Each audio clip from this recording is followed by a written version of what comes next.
সকলকে জয় যিশু, সকলকে স্বাগত এবং ধন্যবাদ জানিয়ে প্রভুর বাক্য নিয়ে চলে আসলাম। আরও একটা নূতন মাসে আমরা উপস্থিত হলাম। প্রভুর দয়ায়, প্রভুর করুণায় আবারও আর একটা নূতন দিন আমরা দেখতে পেলাম ঈশ্বরের ইচ্ছাতে। সেই জন্য প্রভুকে ধন্যবাদ দিই। আমরা প্রভুকে ধন্যবাদ দিই যেন প্রত্যেকটা দিন এইভাবে আমরা ঈশ্বরের দয়া, ঈশ্বরের কৃপায় দেখতে পাই। যেভাবে তিনি আমাদেরকে পরিচালনা করতে চান সেভাবেই তিনি পরিচালনা করুক, এবং যেভাবে তিনি চালনা করতে চান, যেভাবে তিনি শিক্ষা দিতে চান, আমরা যেন সেই প্রভুর শিক্ষাতেই বড় হয়ে উঠতে পারি এবং প্রভুর শিক্ষাতেই যেন শিক্ষিত হয়ে উঠতে পারি। জগতের শিক্ষা আমাদের প্রয়োজন আছে, জগতের জ্ঞানও আমাদের প্রয়োজন আছে। এই জগৎ যা জানে সেটা আমাদেরও জানা দরকার, কিন্তু একজন বিশ্বাসীর ক্ষেত্রে সবথেকে বড় শিক্ষা বা সবথেকে বড় জ্ঞান যদি কিছু রাখতে হয় তবে বলবো ঈশ্বরীয় শিক্ষা, ঈশ্বরীয় জ্ঞান। যদি ঈশ্বরের শিক্ষা, ঈশ্বরের জ্ঞান আমাদের মধ্যে না থাকে তাহলে আমরা যতই জগতের জ্ঞানে জ্ঞানবান হই না কেন, ঈশ্বরের কাছে সেই জ্ঞান কিন্তু মূর্খতায় পরিণত হয়। তাই প্রভু যেভাবে চালনা করতে চান, প্রভু যেমন শিক্ষায় আমাদেরকে শিক্ষিত করতে চান, আমরা যেন সেই রকমভাবে চলতে পারি। আর তার জন্য আমাদের করণীয় কি? সম্পূর্ণভাবে নিজেকে ঈশ্বরের হস্তে সমর্পণ করা। যে প্রভু, আমার ভার তুমি নাও, আমি নিজেকে তোমার হস্তে সমর্পণ করি। যেমন করে তোমার ইচ্ছা তুমি সেভাবে আমাকে পরিচালনা করো। আমার নিজের ইচ্ছায় নয়, কিন্তু তোমার ইচ্ছায় যেন আমি চালিত হতে পারি। আমাদের থেকে করণীয় এটাই, ব্যাস। এর থেকে আর বেশি কিছু করতে পারবো না। এই জগতে চলতে চলতে আমরা হয়তো জগতের শিক্ষায় শিক্ষিত হয়ে উঠতেই পারি, কিন্তু ঈশ্বরের জ্ঞান, ঈশ্বরের শিক্ষা, ঈশ্বরের নির্দেশ, ঈশ্বরের আদেশ যদি আমাদের মধ্যে না থাকে তো আমরা কোনো দিনের জন্য প্রভুকে বুঝতেই পারবো না। প্রভুর অনুগ্রহ, প্রভুর দয়া, প্রভুর ভালোবাসা, প্রভুর প্রেমকে জানতে পারবো না। আমরা জগৎকে নিয়েই চিন্তা করব, জগতের জ্ঞানেই জ্ঞানবান হয়ে উঠব, জগতের শিক্ষাতেই আমরা চলব। আর এই জগতের শিক্ষায় চলতে চলতে প্রভু যিশুকে সবার সঙ্গে, সমগ্র জগতের সঙ্গে গুলিয়ে ফেলব। প্রভু যিশুকে তখন বিচার করতে শুরু করব। কীরকমভাবে? যেটা হয় যখন আমরা প্রভু যিশুকে জানি না, একেবারে যখন প্রভুর কথা জাস্ট শুনতে পাই, তো সেই সময় যদি আমাদের হৃদয় বাচ্চা বা শিশুর মতো থাকে, শিশুর মতন থাকে বলতে যেটা বোঝাতে চাইছি, যখন আমরা একেবারে শুরুতে যদি প্রভুর কথা শুনি আর আমাদের মন যদি সরল মনা করি, তবে আমরা প্রভুর বাক্যকে গ্রহণ করতে পারবো, প্রভু যিশুকে বিশ্বাস করতে পারবো। তখন আমরা শিশুদের ন্যায় প্রভুকে দেখব, কোনো প্রশ্ন ছাড়া, কোনো তর্ক বিতর্ক ছাড়া। কিন্তু আমরা যদি জগতের জ্ঞানে জ্ঞানবান হই এবং সেই জ্ঞান অ্যাপ্লাই করে যদি প্রভু যিশুর কথা শুনি, তখন আমরা প্রভু যিশুকে নিয়ে বিচার করতে থাকব। তিনি তো এখানকার নয়, কেন তাকে বিশ্বাস করব? তিনি তো অন্য ধর্মের, তিনি অন্য জায়গার, সবাই এক। এই নানা ধরনের বিচার তখন আমরা করব। তো একবারও ভেবে দেখি না ঈশ্বরকে নিয়ে বিচার করার ক্ষমতার কারণ নেই। তো আমরা তখনই করব যখন আমরা জগতের জ্ঞানে জ্ঞানবান থাকব। আর জগতের সকল জ্ঞান ঈশ্বরের কাছে মূর্খতায় পরিণত হয়। ঐশ্বরিক জ্ঞানের জন্য ঈশ্বরের কাছে প্রার্থনা করতে হয় যে প্রভু, তুমি তোমার জ্ঞানে বৃদ্ধি করো, তুমি তোমার শিক্ষায় বড় করে তোলো। জগতের জ্ঞানে নয়, জগতের দুর্নীতিগ্রস্ত জ্ঞানে, দুর্নীতিগ্রস্ত চিন্তাতে নয়, তোমার সত্য চিন্তায়, সত্য জ্ঞানে আমাদেরকে বড় করে তোলো। প্রভুর কাছে আমাদের তরফ থেকে এই প্রার্থনাই আমরা রাখবো সব সময়ের জন্য, সব সময়ের জন্য। তো বন্ধুরা, চলো আজকের ভিডিও শুরু করি। আজকের যে বিষয় নিয়ে আলোচনা করব, যেহেতু আমাদের জীবনের সমস্যায় মোড়া জীবন, তো আজকের আমার বিষয়টা যে কীরকমভাবে প্রার্থনা করলে প্রভু আমাদের প্রার্থনা শুনবেন। তো আমাদের বিভিন্ন সমস্যা, বিভিন্ন কথা রয়েছে, আমরা কিভাবে প্রার্থনা করলে প্রভু শুনবেন। তো এই বিষয় নিয়ে অনেকে দেখেছি কমেন্ট বক্সে নানা মন্তব্য করো, তোমাদের কষ্টের কথা, তোমাদের সমস্যার কথা, তোমাদের দুঃখের কথা জানাও। তো আজকের আমি বলার চেষ্টা করব সেটা অবশ্যই বাক্য থেকে। তো শুরু করছি। দেখো, প্রশ্নটা যেমন থাকে যে আমাদের প্রার্থনা কিভাবে প্রভুর কাছে গ্রাহ্য হবে বা কিভাবে প্রভু শুনবেন আমাদের প্রার্থনা। তো সর্বপ্রথম বলে দিই, আমরা যখন প্রার্থনা করি তখন আমরা কার কাছে প্রার্থনা করি? ঈশ্বরের কাছে প্রার্থনা করি। দেখো, 3টে স্টেপ আছে। যেহেতু পিতা, পুত্র, পবিত্র আত্মা তিনজনে এক, তাই আমাদের প্রার্থনাটা কিন্তু আলাদা আলাদা করে কারোর কাছে পৌঁছাচ্ছে না, তিনজনে এক, ওই একজনের কাছেই পৌঁছাচ্ছে। তো এটা বোঝার মতন বিষয় আছে। আমরা যখন প্রার্থনা করি তখন আমরা সর্বপ্রথম প্রার্থনাতে কী বলি? সর্বশক্তিমান ঈশ্বর, তোমাকে ধন্যবাদ দিই, তুমি আমাদের ঈশ্বর, আমরা তোমার সন্তান, কিংবা তুমি আমাদেরকে চালনা করছো, আমরা তোমার ছায়াতে বসতি করছি। বিভিন্নভাবে আমরা বলি, কিন্তু আমরা বলছি কাকে? কাকে ধন্যবাদ দিচ্ছি? ঈশ্বরকে। এবং প্রার্থনা সম্পূর্ণ শেষে গিয়ে কি বলছি? আমাদের এই ক্ষুদ্র প্রার্থনা কার নামেতে চাইছি? আমাদের ত্রাণকর্তা, মুক্তিদাতা প্রভু যিশুর নামেতে চাইছি। না হলে আমরা এমনও বলি, ঈশ্বরের একজাত পুত্রের নামেতে চাইছি, প্রভু যিশুর নামেতে চাইছি। তো সর্বশেষ আমাদের এই প্রার্থনা আমরা কার নামেতে চাইছি? প্রভু যিশুর নামেতে চাইছি। আর আমরা প্রার্থনা করছি কার সাহায্যে? এইবারে বলো, আমরা প্রার্থনা করছি কার সাহায্যে? আমরা প্রার্থনা করছি পবিত্র আত্মার সাহায্যে। আজকের এই যত মণ্ডলী চলছে সবটাই পবিত্র আত্মার সাহায্যে চলছে। ছোট ছোট মণ্ডলীর, প্রত্যেক মণ্ডলীর ক্ষুদ্র ক্ষুদ্র জিনিসও হলি স্পিরিটের দ্বারাই চলছে, পবিত্র আত্মার সাহায্যেই চলছে।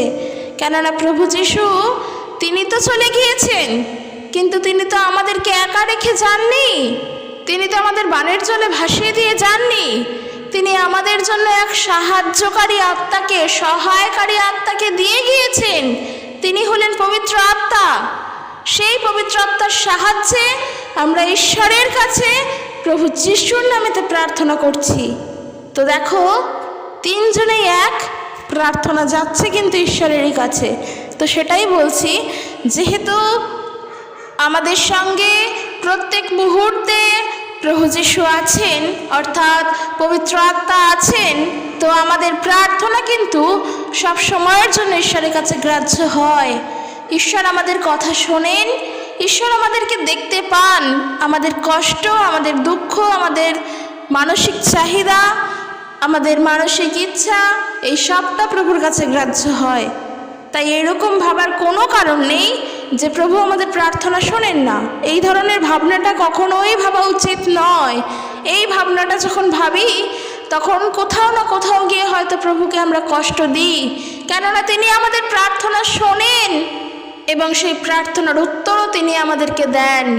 কিন্তু আজকের যেটা প্রশ্ন, যে আমরা কিভাবে প্রার্থনা করলে প্রভু তা শুনবেন? তোমার যেভাবে ইচ্ছা তুমি সেভাবেই প্রার্থনা করো। কেননা প্রার্থনা করা মানে শুধুমাত্র যে ঈশ্বরের সাথে কথোপকথন করা তা নয়, ঈশ্বরের সঙ্গে যোগাযোগ ব্যবস্থার একটা সুপথ বা সুমাধ্যম বলতে পারো এই প্রার্থনা। আমরা জানি এই ব্রিটিশরা যখন আমাদের ভারতবর্ষে ঘাঁটে গেড়েছিল, যখন তারা এসেছিল বাণিজ্য করার জন্য, নিজেদের সম্পত্তি, নিজেদের ব্যবসা বাণিজ্য ফুলে ফেপে ওঠার জন্য, এই ব্রিটিশরা কিন্তু বেশিরভাগটাই নদীর তীরে কিন্তু তারা ঘাঁটি বেঁধেছিল। যেমন আমাদের কলকাতা, এই কলকাতাতে তো ব্রিটিশরা এসে বাণিজ্য করছিল, তারা নিজেদের স্থান, নিজেদের জায়গা করে নিচ্ছিল। কলকাতার তীরেই আছে হুগলি নদী, অর্থাৎ হুগলি নদীর তীরে কলকাতা। তো এই কলকাতাতেই তারা ছিল। কেন? যাতে নদী পথে, তখনকার সময় তো এত যানবাহন ছিল না, ব্যবসা বাণিজ্যের সুপথ ছিল নদীপথ। নদীপথের মাধ্যমে তখনকার সময় ব্যবসা বাণিজ্য চলতো। এই নদীপথই ছিল সুপথ, যেই পথ দিয়ে বা যেই মাধ্যম দিয়ে ব্যবসা বাণিজ্য করার একেবারে উপযুক্ত হতো। তো যেটা বলছিলাম, প্রার্থনার বিষয় নিয়ে আমি হিস্ট্রি বলছি না, জাস্ট আমি বোঝানোর জন্য বললাম। প্রার্থনার বিষয়ও ঠিক তেমন, ঈশ্বরের সঙ্গে যুক্ত থাকার জন্য, ঈশ্বরের সঙ্গে যোগাযোগ রাখার জন্য আমাদের একমাত্র পথ হলো এই প্রার্থনা করা। প্রার্থনার মাধ্যম দিয়ে আমরা প্রভুর সাথে শুধু কথোপকথন নয়, যোগাযোগ করতে পারি। তো আশা করি বুঝতেই পারছো এই প্রার্থনাটা একজন বিশ্বাসীর জীবনে কতটা ইম্পর্টেন্ট। তাই আমরা যখন প্রার্থনা করব, আমরা যেন কোনোভাবে এমন অভিযোগ না করি যে আমাদের প্রার্থনা প্রভু শুনতে পান না, কেননা আমরা যে আজকের বিশ্বাসী হয়েছি সেটাও ঈশ্বরের ইচ্ছাতে। প্রভুর ইচ্ছা যদি না হতো, প্রভু যদি অনুগ্রহ না করতেন, প্রভু যদি আমাদের প্রতি দয়া না করতেন, আজকের আমরা প্রভু যিশুকে জানতে পারতাম না, আমরা বিশ্বাসী হতে পারতাম না। তো আমরা বিশ্বাসী হয়েছি অবশ্যই ঈশ্বরের ইচ্ছাতে। তো সেই জায়গায় দাঁড়িয়ে একজন বিশ্বাসী যদি এরকম ব্লেম করে ঈশ্বর আমাদের প্রার্থনা শোনেন না, তখন কিন্তু প্রভু সেই বিষয়ে কষ্ট পান। আর আমরা দেখব রোমীয়দের প্রতি পত্র তার 8 অধ্যায় 34 পদ কি বলছে। রোমীয়দের প্রতি পত্র সাধু পৌল তার 8 অধ্যায় 34 পদে বলছেন, খ্রিস্ট যিশু যিনি মারা গেলেন ও মৃতদের মধ্য থেকে জীবিত হয়ে উঠলেন, তিনি ঈশ্বরের ডান দিকে বসে আছেন। ঈশ্বরের কোন দিকে প্রভু যিশু আছেন? ডান দিকে। তো বলছে যে তিনি ঈশ্বরের ডান দিকে বসে আছেন আর আমাদের জন্য ঈশ্বরের কাছে মিনতি করছেন। অর্থাৎ আমরা যখন প্রার্থনা করে শেষে বলছি আমাদের এই প্রার্থনা আমরা প্রভু যিশুর নামেতে চাই, অবশ্যই তখন সেই প্রার্থনা ঈশ্বরের কাছে গ্রাহ্য হচ্ছে। আর এই যে প্রার্থনা বলছে এখানে ঈশ্বরের বাক্যে, ঈশ্বরের ডান দিকে প্রভু যিশু তিনি বসে আছেন, যিনি মৃতদের মধ্য থেকে জীবিত হয়ে উঠেছেন, তিনি ঈশ্বরের কাছে মিনতি করছেন আমাদের জন্য। তো প্রভু কিন্তু ঈশ্বরের কাছে পৌঁছে দিচ্ছেন। তাই আমরা যেন কখনো কোনো সময়েরই জন্য না বলি যে প্রভু আমাদের প্রার্থনা শোনেন না। এই প্রেক্ষাপট অনুসারে একটু চিন্তা করো, আজকের তোমার যা চাহিদা, তোমার যা ইচ্ছা, এই সব কথা প্রভু যিশু তাহলে শুনতে পাচ্ছেন, কেননা তিনি জীবন্ত, তিনি মৃতদের মধ্য থেকে জীবিত হয়ে উঠলেন। বাক্য বলছে তিনি জীবন্ত, তিনি পুনরুত্থিত হয়েছেন, তিনি বেঁচে আছেন, তিনি এখনও আছেন। এই মুহূর্তে তুমি প্রভুর বাক্য শুনছো, প্রভু তোমার সাথে আছে। আমি প্রভুর বাক্য বলছি, আমি বিশ্বাস করি প্রভু আমার সাথে আছে। না হলে আমরা কখনোই প্রভুর জন্য একটা বাক্য মুখ থেকে বের করতে পারি না, ঈশ্বর যদি সাথে না থাকেন। সেই জন্য প্রভুকে ধন্যবাদ দিই যে তিনি আমাদের সাথে আছেন। তো এই যে তিনি আমাদের সাথে আছেন আর আমাদের কথাগুলো আমরা প্রভুর কাছে বলছি, সেই কথা প্রভু তিনি ঈশ্বরের কাছে জ্ঞাত করছেন, আমাদের জন্য তিনি মিনতি করছেন। তো একবার ভাবো, আমরা তারপরেও বলছি প্রভু আমাদের প্রার্থনা শোনেন না। তাই আমাদের প্রার্থনা করার সময়ও সচেতনতা নিয়ে প্রার্থনা করতে হবে, কেননা সেই প্রার্থনা ঈশ্বরের কাছে পৌঁছাচ্ছে। আমরা ঈশ্বরের থেকে আশীর্বাদ পেতে চাই, আমরা ঈশ্বরের থেকে ভালোভাবে থাকতে চাই, কিন্তু আমরা যদি আমাদের প্রার্থনার মধ্য দিয়ে ভুল বলি বা ভুল করে ফেলি, তো সেই প্রার্থনা তো ঈশ্বরের কাছেই চলে যাচ্ছে। তাহলে প্রভুর চিন্তা ভাবনায়, প্রভুর ইচ্ছাতে যদি আমাদের সেটা ভুল হয়ে যায়, কখনোই কিন্তু আমরা সেই প্রার্থনার উত্তর তবে পাই না। তো সেই জন্য প্রার্থনা যখন করব, তখন আমাদেরকে চিন্তা ভাবনা করে বুঝে শুনে করতে হবে যে আমি কি চাইছি, কোনটা আমি চাইছি, কি রকমভাবে কি চাইছি, কি বলছি আমি প্রভুর কাছে। কেননা এই প্রার্থনা শুধু প্রভু যিশু শুনছেন এমন নয়, এই প্রার্থনা প্রভু যিশু তিনি ঈশ্বরের কাছে পৌঁছে দিচ্ছেন, তিনি ঈশ্বরের কাছে মিনতি করছেন আমাদের জন্য। তাই আমাদেরকে ভাবনা চিন্তা করে প্রার্থনা করতে হবে। কিন্তু আমরা যখন প্রার্থনা করি, থরি কি এত আমাদের ভাবনা চিন্তা করার প্রয়োজন হয়? আমাদের কত কিছু চাওয়ার আছে, আমরা চেয়ে ফেলি, প্রভুর কাছে বলে ফেলি যে প্রভু আমার এটা চাই, আমাকে ওটা দাও, আমার সেটা প্রয়োজন। কত কিছু আমাদের জানায় অজানায় কত ভুল করে ফেলি, প্রার্থনাতেও ভুল করে ফেলি। কিন্তু আমি বলতে চাই, ঈশ্বর যা বলেন যেন আমরা প্রভুর কাছে ক্ষমা চাই, আমাদের এই অনুতপ্ত হৃদয় নিয়ে যেন ঈশ্বরের কাছে আসি। যদি তোমাদের হৃদয়, আমাদের হৃদয় আমরা ভুলের জন্য অনুতপ্ত হয়ে প্রার্থনা করি, সেই প্রার্থনাও তো ঈশ্বরের কাছে গ্রাহ্য হচ্ছে, কেননা সেই প্রার্থনাও তো প্রভু যিশু ঈশ্বরের কাছে পৌঁছে দিচ্ছেন। তো সেই প্রার্থনা যখন তিনি পৌঁছে দিচ্ছেন, আর যখন ঈশ্বর জানতে পারছেন আমরা অনুতপ্ত হৃদয়ে প্রার্থনা করেছি, প্রভু আমাদেরকে সাহায্য করেন, প্রভু আমাদেরকে ভালোবাসেন, প্রভু আমাদেরকে আশীর্বাদ করেন। তো এটা একটা বিষয় যে আমরা যখন প্রার্থনা করব, আমাদেরকে ঠিকঠাকভাবে চিন্তা করতে হবে যে আমরা কি বলছি ওই প্রার্থনার মধ্য দিয়ে। সেই প্রার্থনার মধ্য দিয়ে কি নিজের জন্যই চাইছি, নিজের সুখে থাকাটাই চাইছি, নিজের ভোগবিলাসের জন্যই চাইছি, নাকি যা সত্য, যা প্রয়োজন সেটা চাইছি, না নিজের জীবনের জন্য চাইছি, ভাবনা চিন্তা করতে হবে।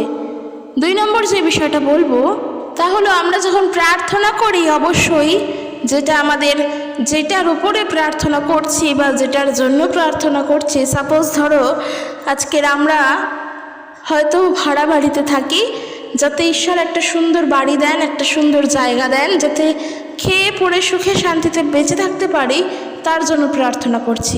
ধরো জাস্ট আমি উদাহরণস্বরূপ বললাম। তো এই বিষয়টা নিয়ে যখন প্রার্থনা করবে, তখন তোমার প্রার্থনাটা এমন রাখতে হবে যে প্রভু আমি বিশ্বাস করি তুমি আমার জন্য চিন্তা করো, আমার চোখ বন্ধ করা বিশ্বাস তোমার উপরে, কারণ আমি তোমার উপরে চোখ বন্ধ করে নির্ভর করি। আমি অত জগতের জ্ঞান, অত মানুষের সত্য শিক্ষা আমি শুনতে চাই না, কেননা আমি আমার পবিত্র হৃদয় নিয়ে তোমার উপরে বিশ্বাস করি। আর তুমি পরীক্ষা করে দেখো সেই হৃদয় আমার পবিত্র কিনা, সেটাও ঈশ্বরের উপরে রাখো। ওই ভারটুকুনিও প্রভুর হস্তে রাখো, যেন প্রভু আমাদের হৃদয়কে পরীক্ষা করে বলতে পারেন যে সে সত্য নাকি সে মিথ্যা। ওইটা ঈশ্বরের উপরেই থাক। তো যেটা বলছিলাম, আমরা বিশ্বাস করি তোমার উপর, আর যেহেতু আমি তোমার উপরে বিশ্বাস করি, তাই আমি এটা জানি যে আমার বলার আগেই তুমি তা আমার ইচ্ছাকে পূরণ করবে। তো এটাই হবে প্রার্থনা, যে বিষয়ের জন্য চাইছি বা যেটা নিয়ে চাইছি, সম্পূর্ণভাবে যেন সেই বিষয়ের জন্য ঈশ্বরের উপরে আস্থা রাখতে পারি, প্রভুর উপরে বিশ্বাসটা রাখতে পারি, প্রভুর উপরে ভরসাটা রাখতে পারি। দেখবে তবেই ঈশ্বর সেই প্রার্থনার উত্তর দেবেন। কেননা প্রভু তিনি তার নির্ধারিত সময় অনুযায়ী, তার নিরূপিত সময় অনুযায়ী কাজ করেন। আমি চাইছি মানে আমাকে দিয়ে দিল, তুমি চাইছো মানে তুমি পেয়ে গেলে, আর সে চাইছে মানে সে পেল না, এমনটা নয়। যখন ঈশ্বর মনে করবেন, ঈশ্বর তখন দেন।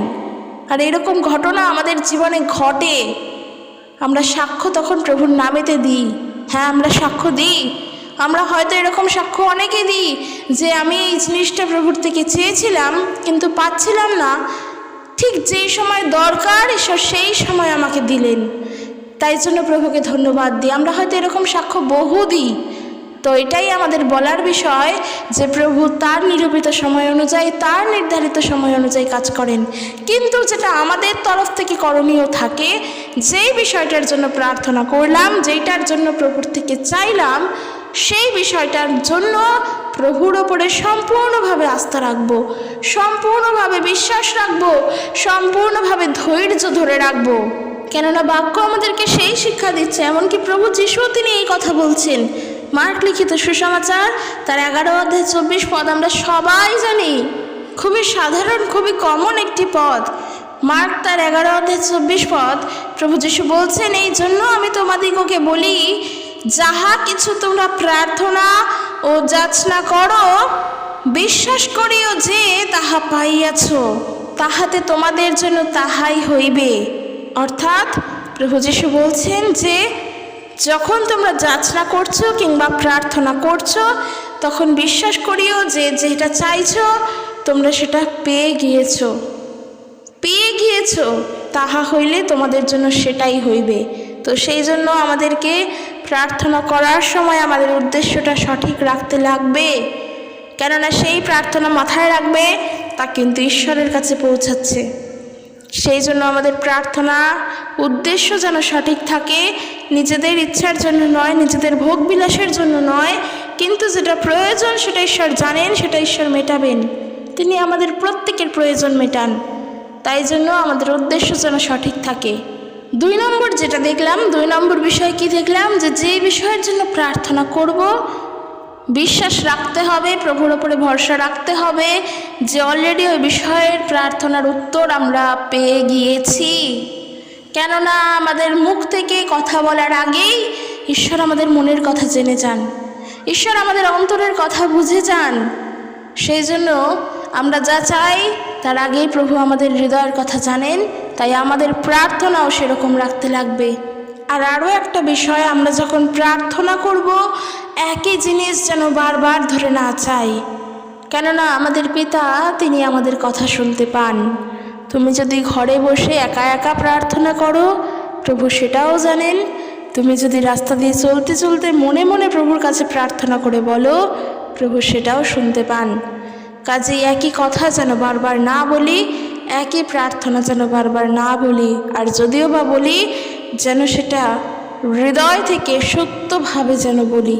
এরপর যেটা বলবো 3 নম্বর বিষয় বলতে পারো, আমরা সবাই জানি প্রভু যিশুর প্রথম অলৌকিক কাজ কান্নানগর বিয়েবাড়িতে তিনি জলকে দ্রাক্ষারসে পরিণত করেছিলেন। আমরা যদি যোহন লিখিত সুসমাচার তার 2 অধ্যায় 1 পদ থেকে যদি পড়ি, আমরা সবাই জানি সেই বিষয়ে তার প্রভু যিশুর প্রথম অলৌকিক কাজ গালিল প্রদেশের কান্নানগর বিয়েবাড়িতে তিনি প্রথম অলৌকিক কাজ করেছিলেন। কিন্তু এখান থেকে যেটা শিখব প্রার্থনার বিষয় নিয়ে, আমরা যদি একটু পড়ি আমরা জানতে পারবো যোহন লিখিত সুসমাচার তার 2 অধ্যায়, এখানে ঈশ্বরের বাক্যরূপ বলছেন, 3য় দিনে গালিলের কান্নানগরে একটা বিয়ে বাড়ি হচ্ছিল এবং যিশুর মা সেখানে ছিলেন। কার কথা বলছে? মরিয়মের কথা। সেই বিয়ে বাড়িতে যিশু ও তার শিষ্যদেরও নিমন্ত্রণ করা হয়েছিল। যখন সমস্ত দ্রাক্ষারস ফুরিয়ে গেল তখন প্রভু যিশুর মা তার কাছে এসে বললেন, এদের আর দ্রাক্ষারস নেই। বিয়ে বাড়িতে দ্রাক্ষারস ফুরিয়ে গিয়েছিল এবং তারপর প্রভু যিশুর মা এসে প্রভু যিশুকে বলছেন যে এদের খাবার জন্য তো আর দ্রাক্ষারস নেই। যিশু তখন তাহাকে বলিলেন, হে নারী, আমার সঙ্গে তোমার বিষয় কি? আমার সময় এখনো উপস্থিত হয় নাই। তাহার মাতা পরিচারকদিগকে কহিলেন, ইনি তোমাদিগকে যাহা কিছু বলেন তাহাই করো। এখানে বোঝার আছে, তারপর আগে আমি এই বিষয়টা শেষ করিনি, তারপরে বলবো। তারপর কি হলো, সেখানে যিহুদিদের সূচীকরণ রীতি অনুসারে, ইহুদি ধর্মের লোকেদের তাদের একটা রীতি ছিল, তাদের তো প্রচুর নিয়মকানুন ছিল। তো তাদের সূচীকরণ রীতি অনুসারে পাথরের 6টা জ্বালা বসানো ছিল এবং তাহাতে এক একটাতে 2-3 মণ করিয়া জল ধরিত। এক একটা জ্বালাতে 2-3 মণ করে করে জল ধরত। দেখো, যিশু তাহাদিগকে বলিলেন, ওই সকল জ্বালায় জল পূরণ করো। তাহারা সেগুলো কানায় কানায় জল পূর্ণ করল। সেই জলের জ্বালাগুলোতে সম্পূর্ণরূপে কানায় কানায় জল ভরল তারা। পরে তিনি তাহাদিগকে বলিলেন, এখন উহা হইতে কিছু তুলিয়া ভোজাধ্যক্ষের নিকটে লইয়া যাও। তাহারা লইয়া গেল। আর ভোজাধ্যক্ষ যখন সেই জল যাহা দ্রাক্ষারস হইয়া গিয়াছিল আস্বাদন করিলেন, আর তাহা কোথা হইতে আসিল তাহা জানিতেন না, কিন্তু যে পরিচারকরা জল তুলিয়াছিল তাহারা জানিত। তখন ভোজাধ্যক্ষ বরকে ডাকিয়া কহিলেন, সকল লোকেই প্রথমে উত্তম দ্রাক্ষারস পরিবেশন করে এবং যথেষ্ট পান করা হইলে পর তাহা অপেক্ষা কিছু মন্দ পরিবেশন করে, কিন্তু তুমি উত্তম দ্রাক্ষারস এখনো পর্যন্ত রাখিয়াছ। এইরূপে যিশু গালিলের কান্নাতে এই প্রথম চিহ্নকার্য সাধন করিলেন এবং তার মহিমা, তার নিজ মহিমা তিনি প্রকাশ করলেন, আর তাহার শিষ্যরা তাহাতে বিশ্বাস করিলেন। কিন্তু এখান থেকে যেটা শিক্ষা নেওয়ার প্রার্থনার বিষয়, যখন প্রভু যিশুর জাগতিক মাতা মরিয়ম তিনি প্রভু যিশুর কাছে গিয়ে বলছেন যে দ্রাক্ষারস শেষ হয়ে গিয়েছে, তখন প্রভু যিশু তাকে কি বলছেন, যে তোমার সঙ্গে আমার বিষয় কি? আমার সময় এখনো উপস্থিত হয় নাই। তো তারপর মেরি মাতা মরিয়ম তিনি কি করছেন, তিনি পরিচারক দিকে বলছেন যে ইনি তোমাদিগকে যাহা কিছু বলেন তাহাই করো। অর্থাৎ দেখো, এখানে কিন্তু মেরি একটি প্রার্থনা নিয়েই যিশুর কাছে আসলেন যে বিয়েবাড়ির ভোজ কম পড়েছে, বিয়েবাড়ির ভোজ অকুলান হয়ে গিয়েছে, তাহলে এত মানুষ খাবে কি? তার জন্য তো একটা প্রার্থনা নিয়েই প্রভুর কাছে আসলেন। প্রভু বলছেন কি, আমার সময় এখনো উপস্থিত হয়নি। তো মেরি এই বিষয়টা বুঝতে পেরেছেন, আর তিনি কি বললেন, তিনি বললেন তখন বিয়েবাড়িতে যারা পরিচারকেরা ছিলেন তাদেরকে গিয়ে বললেন যে ইনি যা বলছেন তোমরা তাহাই করো। সেম একই জিনিস, যখন আমরা আমাদের প্রার্থনার দাবি নিয়ে প্রভু যিশুর কাছে যাচ্ছি, ঈশ্বরের কাছে বলছি, আমরা জানি না সেই প্রার্থনার উত্তর আমরা কখন পাব, আমরা জানি না সেই প্রার্থনার উত্তর আমরা কিভাবে পাব, আমরা জানি না সেই প্রার্থনার উত্তর আমরা আদৌ বুঝতে পারবো কি না। তো যদি এই এতগুলো জানি নার মধ্যে থেকেও যদি আমাদের বিশ্বাসটা প্রভুর উপরে থাকে যে এটা আমি জানি ঈশ্বর আমাকে উত্তর দেবেন, যেটা কিনা তখনও তাই হয়েছিল। কেউ কিন্তু প্রভু যিশুকে সে আর দ্বিতীয়বার প্রশ্ন করেনি। এমনকি প্রভু যিশুর মা, সেও কিন্তু প্রভু যিশুকে দ্বিতীয়বার প্রশ্ন করেনি। উপরন্তু তিনি বলছেন পরিচারক দিগকে যে ইনি যা বলছেন তোমরা তাই করো, তার আদেশ শোনো, তার নির্দেশ শোনো, তার আজ্ঞা শোনো। নারী কিন্তু প্রথম বলছে তাদেরকে, একবারের জন্য কোনো প্রশ্ন করেনি। আমাদেরও জীবনে প্রার্থনাটা ঠিক সেই রকমই রাখতে লাগবে যে আমরা যখন প্রার্থনা করব প্রভুর কাছে, আমরা জানি না সেই প্রার্থনার উত্তর কিভাবে পাবো, কোথা থেকে আসবে, কেমনভাবে আমরা সেই প্রার্থনার উত্তর পাবো। কিন্তু যদি বিশ্বাসটা প্রভুর উপরে থাকে যে হ্যাঁ আমরা জানি আমরা প্রার্থনার উত্তর পাবো, অর্থাৎ এই প্রার্থনার উত্তর প্রভু যিশু তিনি আমাদেরকে দেবেন। প্রভু কাজ করবেন, প্রভু গোপনে কাজ করেন। ঈশ্বর তিনি আমাদেরকে গোপনে দেখছেন, তিনি আমাদের গোপনে ফল দেন। তাই আমাদের প্রার্থনা, আমাদের কাকুতি মিনতি সব যেন প্রভুর উপরেই যায়, আর আমরা যেন নির্ভর করি, প্রভুতে বিশ্বাস রাখি, যেভাবে তখনকার সময় তারাও রেখেছিল। ইভেন দেখো, যেটা আরও উপরন্ত ভালো জিনিস হলো, সেখানে যারা ভোজাধ্যক্ষ ছিল তারা বরকে এসে বলছে যে অন্যান্য বিয়ে বাড়িতে সকলেই প্রথমে উত্তম দ্রাক্ষারস দেয়, যখন টান পড়ে, যখন শেষ হয়ে যায় তখন মন্দটা দেয়। হয়তো সেই কম দ্রাক্ষারসের মধ্যে জল মিশিয়ে দেয়, যেটা উপযোগী নয়, যেটা খাঁটি নয়, সেটা দেয় না। কিন্তু বরকে বলছে কিন্তু এখনো পর্যন্ত তুমি উত্তম দ্রাক্ষারসই পরিবেশন করেছো, যথেষ্ট পান করা হইলে পর তাহা অপেক্ষা কিছু মন্দ এটা নয়, বরং আরও উত্তম, আরও ভালো এটা। আর এর ফলে কি হলো? এর ফলে ওই বরের প্রশংসা হলো, কারণ তারা জানতো না। এখানে দেখো, প্রভু যিশু কিন্তু তাদের জীবনে কাজ করলেন, প্রভু যিশু কিন্তু তার মহিমা প্রকাশ করলেন, কিন্তু নিজের কথা নিজে একবারের জন্যও বললেন না যে ওই দ্রাক্ষারস আমি দিয়েছি। তিনি কিন্তু চুপ থাকলেন, তিনি একটা কথাও বললেন না। তো ঈশ্বরের ওপরে ভরসা রাখো, ঈশ্বর আমাদের জীবনে ভালো কাজ করবেন। তার জন্য আমাদের শুধু ভরসা আর বিশ্বাসটা রাখতে লাগবে, তার উপরে নির্ভর থাকতে হবে। তিনি যা বলছেন তা শুনতে হবে। কিন্তু এখন যদি আমরা শুধুমাত্র এই প্রচার করি যে যিশু তোমার জীবনে ভালো কাজ করবে, যিশু তোমার জীবনে অলৌকিক কাজ করবে, তুমি যেভাবে চলছো চলো, শুধু প্রভু যিশু যা যা করতে বলছেন, প্রার্থনা করা, প্রার্থনায় যাওয়া, চার্চে যাওয়া, গির্জায় যাওয়া, দান দশমাংশ করা, এগুলো করো, যিশু তোমার জীবনে ভালো কাজ করবেন। যদি এই সমস্ত কাজ করি আর যদি এইরকমভাবে প্রচার করি, তবে তো সেটা ভুল করছি। কিন্তু যদি বিশ্বাস সহকারে তার উপরে নির্ভর থাকি, তবে আমি সত্যি বলছি আমাদের জীবনেও সাক্ষ্য তৈরি হবে, প্রভু আমাদের জীবনেও কাজ করবেন। হ্যাঁ, করবেন। তাই আমরা জানি না আমরা প্রার্থনা করব, কিন্তু সেই প্রার্থনার উত্তর কিভাবে পাবো, কোথা থেকে পাবো, কে দেবে, এর উত্তর আমাদের কাছে নেই। কিন্তু আমরা প্রার্থনাটা করছি কিভাবে? পবিত্র আত্মার সাহায্যে, ঈশ্বরের কাছে, প্রভু যিশুর নামেতে। যদি এই প্রসেসে আমাদের প্রার্থনা থাকে, তবে ঈশ্বরের প্রতি ভরসা বিশ্বাস রাখো, প্রভু আমাদের জীবনে কাজ করবেন। আর দেখো, এই দ্রাক্ষারস যখন পরে তারা খেয়েছিল, তা উত্তম ছিল, অর্থাৎ ভালো ছিল। শেষ তো হয়েই গিয়েছিল, কিন্তু যা ঈশ্বর দিয়েছেন তা বেস্ট, যেটা সেরা, তার থেকেও সেরা তখন তারা পান করেছিল। তারা কিন্তু শুধুমাত্র প্রভুর ওপরে ভরসা রেখেছিল। এক কথায় বলতে গেলে ওই বিয়েবাড়ির সবাই অজান্তেই ঈশ্বরের উপরে ভরসা রেখেছিল, কেননা তারা তো কিছুই জানতো না। শেষ হয়ে যাওয়ার পর কোথা থেকে আসবে সেটাও জানতো না। ইভেন বর, যে বিয়ের বর, বিয়ের কোণে বা বর, সে বর নিজেও জানতো না। কিন্তু প্রভু যিশুর মা যিনি, তিনি তো জানতেন, আর তিনি কিন্তু প্রভুর উপরে ভরসা রেখেছিলেন। তাই বলছেন, ইনি যা বলছেন তোমরা তাই করো। সেম এই জিনিসটাও আমাদের জীবনে রাখতে লাগবে। তবে ঈশ্বর যেটা আমাদেরকে দেবেন তা সেরা হবে, সত্যি সেরা হবে। কারণ প্রভু তিনি চান যেন আমরা সব সময় আনন্দে থাকি, সদা সর্বদা প্রভু যিশুতে আনন্দ করি। কেননা দুঃখের পরের যে হাসিটা মানুষের জীবনে আসে, তোমার ওই দুঃখের সময় যদি তুমি ঈশ্বরের উপরে নির্ভর করো, তবে দুঃখের শেষে যে হাসিটা, তা ঈশ্বর তোমাকে হাসান। আর অনেক ধন্যবাদ তখন হৃদয় থেকে বেরিয়ে আসে যে এত কষ্টের পর ওই হাসি আমি পেয়েছি, ওই হাসিটা প্রভুর জন্যই। প্রভু আমাকে হাসিয়েছেন, আর কখনোই তা শেষ হয় না।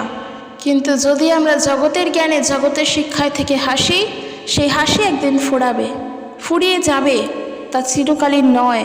কিন্তু প্রভু যেই হাসি আমাদেরকে হাসাবেন তা চিরকালীন হবে। আর তার জন্য ওই হাসার জন্য আমাদের কি করতে হবে? সম্পূর্ণ নির্ভরতা, সম্পূর্ণ বিশ্বাস, সম্পূর্ণ ধৈর্য, সম্পূর্ণ ভক্তি, প্রেম, ভালোবাসা যা বলো প্রভুর উপরে রাখতে হবে। সম্পূর্ণ বিশ্বাস প্রভুর উপরে রাখো, সম্পূর্ণ নির্ভরতা প্রভুর উপরে রাখো। এই যে বিয়েবাড়িতে ভোজ হলো, এই বিয়েবাড়ির বরের নামে তো প্রশংসা হলো। কেন হলো? কারণ তা উত্তম ছিল, সেই খাদ্য উত্তম ছিল। এই বিয়েবাড়ির ভোজের কথা তো অনেক মানুষই পরে মনে রাখবে। আমরা যখন কোনো বিয়েবাড়িতে ভালো খাবার খেয়ে আসি, দেখবে 10, 15, 20 বছর বাদে গিয়েও আমরা কিন্তু ওই বিয়েবাড়ির ভোজের প্রশংসা করি। হ্যাঁ, আমরা করি, যেটা ভালো সেটা ভালো বলি। তো হয়তো ওই কান্নানগরের খাদ্যের ভোজ বা ওই কান্নানগরের বিয়েবাড়ির ভোজের কথা অনেক দিন অনেক মানুষ মনে রাখবে, কিন্তু ওই ভোজ কে দিয়েছিলেন? বিপদের দিনে এসে সাহায্য কে করেছিলেন? ঈশ্বর, প্রভু যিশু করেছিলেন। তার উপরে তারা ভরসা রেখেছিল। তারা কোনোভাবে কোনো প্রশ্ন করেনি, কোনোভাবে কিচ্ছু করেনি। তারা প্রভুর ওপরে ভরসা রেখেছিল। ইভেন মরিয়ম, তিনি নিজেই প্রভুর ওপরে ভরসা রেখেছিলেন। তাই প্রার্থনা করব, চাইব, সব যেন প্রভুর ওপরে ভরসা থেকেই হয়। তাই আমরা যেন কখনো না বলি আমাদের প্রার্থনা প্রভু শোনেন না। কেননা প্রভু যদি না শুনতেন, প্রার্থনার উত্তর আমরা পেতাম না। তার জন্য বিশ্বাস করতে হবে, বিশ্বাসপূর্বক প্রার্থনার উত্তর প্রভু সব সময় দিয়ে থাকেন। আর এই বিশ্বাস মানে অনেক গভীর বিশ্বাস, যে কোনোভাবেই আমি আমার জায়গা থেকে নড়ছি না। আমি প্রার্থনা করেছি, আমি জানি আমার প্রার্থনা প্রভু শুনেছেন, আর প্রভু আমাকে আমার প্রার্থনার উত্তর দেবেন। এর বাইরে আমি নড়ছি না, এর বাইরে আমি যাবও না। এই রকম বিশ্বাস করতে হবে। সে জগতের মানুষ এসে যাই বলুক, প্রার্থনার বিষয় নিয়েও যাই বলুক, আমরা সেদিকে কান দেব না, এরকম বিশ্বাস করতে হবে। তো বন্ধুরা, আশা করি আজকের ভিডিও থেকে অনেক কিছু শিক্ষা আমরা পেলাম। প্রার্থনার বিষয় নিয়ে অনেকের অনেক প্রশ্ন থেকে থাকে, তাই প্রত্যেকের উদ্দেশ্যে আজকের এই ভিডিও সকলে শুনবে এবং আশা করি অনেক কিছু শিখতে পেরেছো, অনেক কিছু জানতে পেরেছো। আমাকে জানিও ভিডিওটি কেমন লাগলো, আর যদি ভালো লাগে অবশ্যই শেয়ার করে দিও। কেননা প্রার্থনার বিষয়ে যত বিশ্বাসীরা আছেন, যারা এখনও জানেন না, তাদের কাছে শেয়ার করে দিও। তারা যেন এই ভিডিও শুনতে পারে, তারা যেন জানতে পারে। সকলকে জয় যিশু। ঈশ্বর তার আপন বাক্যে প্রত্যেককে আশীর্বাদ যুক্ত করুক। জয় যিশু। Praise the Lord.